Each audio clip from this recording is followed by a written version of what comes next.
Welcome to the Narrowboat that James built. Hope you're very well. Thanks for joining me. Well, today is all about the tunnel lights. So I'm up here on the roof, just clearing up the area because Paul's on his way round and he needs to fill in a couple of holes and tidy it all up a little bit. And then I can put the paint the walls, the grey primer on there, drill through the holes and then get the tunnel lights on. That's the plan. And these are the lights. So there's one on each side and they're just held on with a little bracket through an M8 bolt. And they just sit on the front there. They're obviously LED. These run on between 10 and 30 volts. So there's a bit of a range there. You don't really want any exterior lights which run on a specific voltage, just in case it's not getting that voltage. These are 10 watt ones as well. So gonna just wait for Paul to get these areas cleaned up. I've done my part of it, so yeah, he can come and fill in these holes now with the welder. He's got a little way of doing it to fill in the gaps. As I said, this is quite thick, this extension. The steel on the extension is a lot thicker than the steel on the other part of the boat. So I think this is 4 or 5 mil. So it takes a bit of getting through with the drill, but it also takes quite a lot to fill it. And if you were to weld it from the outside without filling it first, all the sparks would come through and it would set fire to the boat.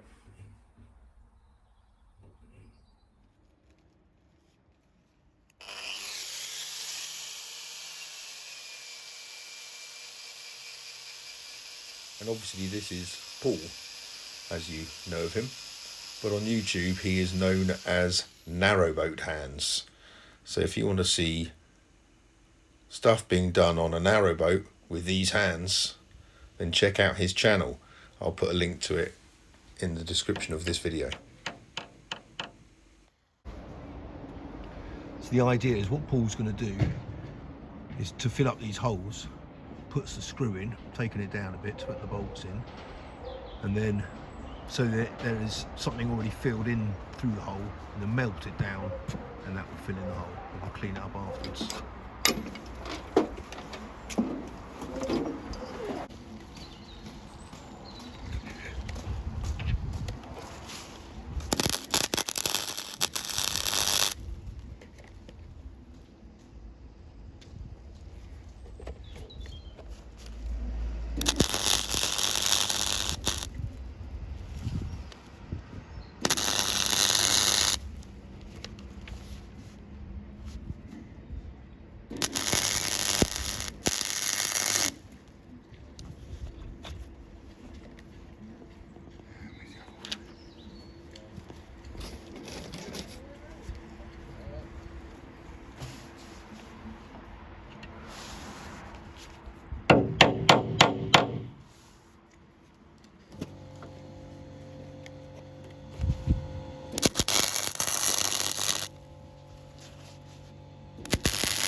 Standing, really.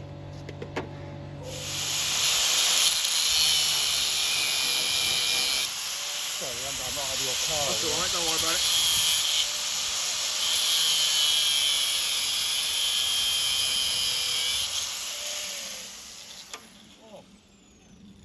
Oh. Always looking for a signal.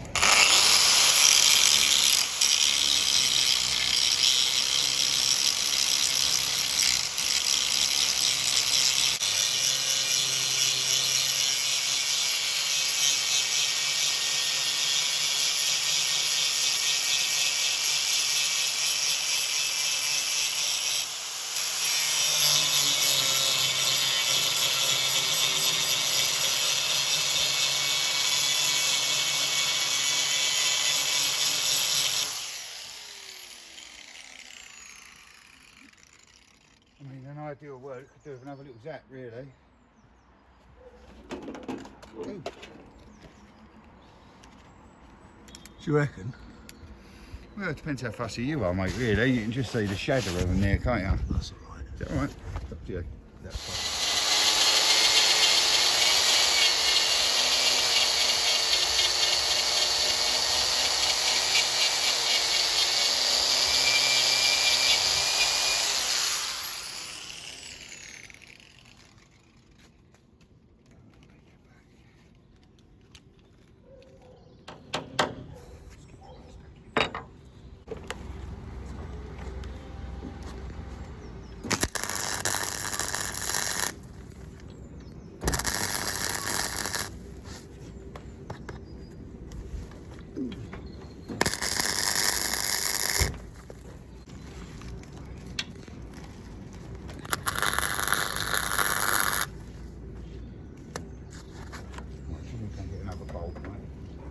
I'm just going to check it's not burning inside the boat. Yeah, it will do.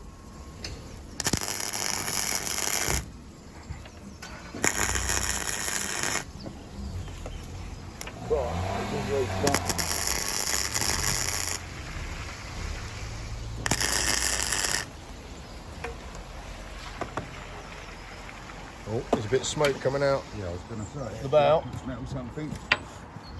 There's only just a little bit of smoke. Yeah, it's burnt just through. That's all right, mate. It's not on fire. Yeah. Yeah, we'll just go. Keep your eye on it for a minute, though, mate. Yeah, I will. So now the holes have been filled in. The tunnel light just fits on with a bracket like that. So it's just got one M8 going through. So I'm just going to use my step drill. I'm not calling it a hole cutter now. I realise that it's a step drill. So I think I need to go through to the third setting. There's already a hole here.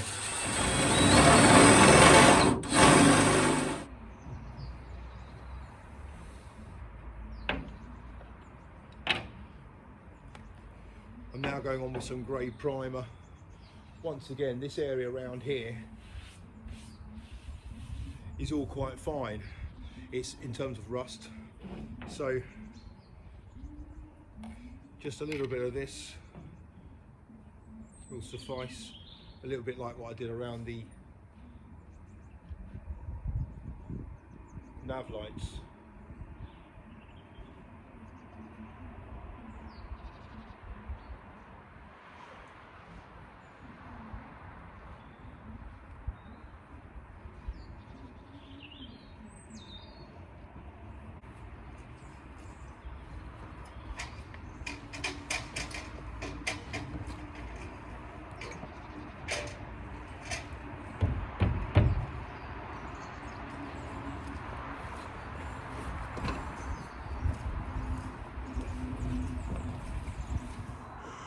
Okay, so both tunnel lights are on.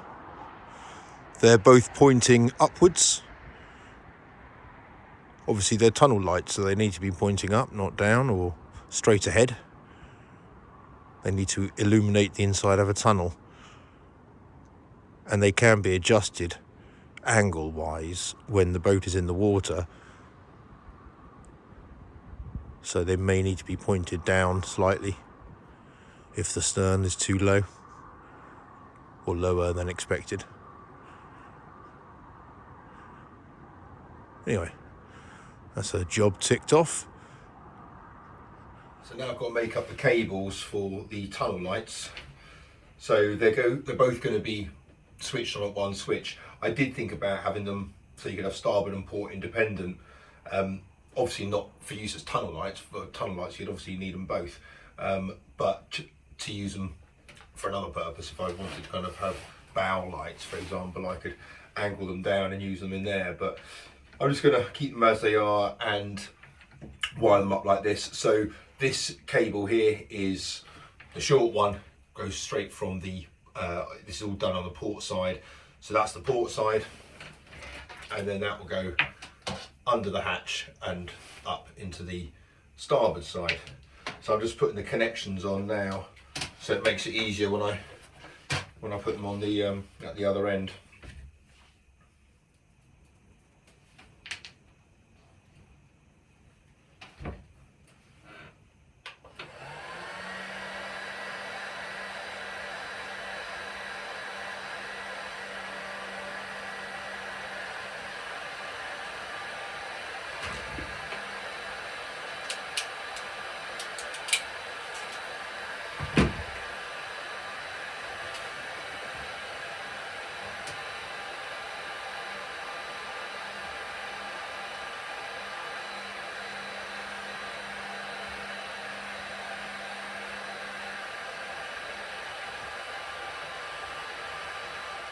Right, so tunnel lights are now wired in.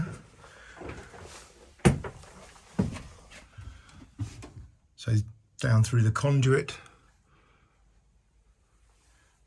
both coming out here and feeding into, as I said, just single cables running to the stern. And at the moment, we're all connected to a temporary power source. So that is both sets of navigation lights and the tunnel lights. And so let's go outside and see if they're working and what it looks like. Oh, it's snowing a bit.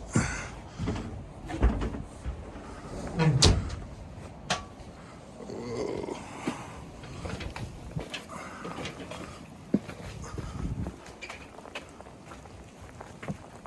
Right, I can see a glow on the of my car, so there's definitely some action.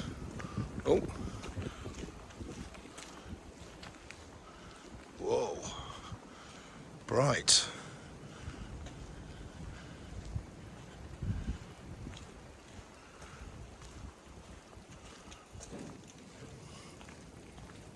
Oh, it's great seeing some light on it.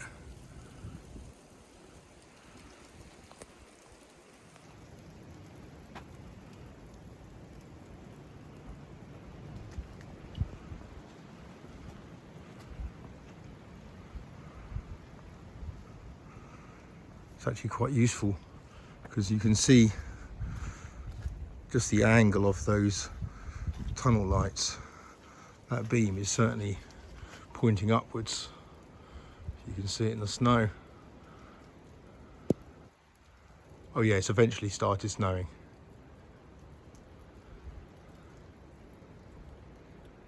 Excellent. Well, there we have it. Exterior lights are working. So that's brilliant. No reason why they shouldn't have been, but I'm always kind of pleasantly surprised when you plug something in and it works. So that's good. I did only have it set up on a temporary solution, as you would have seen. There was no fuse in there or anything, so I have obviously disconnected it, and that was just to make sure that it was that everything was hunky-dory, which it is. So excellent, something I can kind of move away from. You'll notice that there are two fans on this stove. The small one I got yesterday delivered here, and it's from Graham, and Graham and I have spoken about this. So it's brilliant having this second one for one main reason, well, a few main reasons, but the first thing is because it's small, it manages to fit at the back of the stove, and there is now two fans blowing obviously warm air down the main part of the boat, which is great, but there is it's much more effective at the back of the stove because you're pushing much more hot air. At the front of the stove here, it's still obviously blowing hot air or warm air, but yeah, the one at the back much more effective. So the other kind of advantage of it is that I can angle both of them at different areas. So I could angle the larger one at the galley, and it is noticeably colder there. Obviously it's got the doors, so there's a bit of coldness coming through there, but I'm wondering how much of it is to do with kind of the fan. So actually, whilst I'm here, I will turn it around.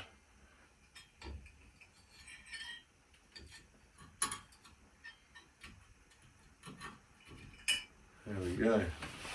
See what happens there. I've been burning coal all day. It's bloody roasting in here.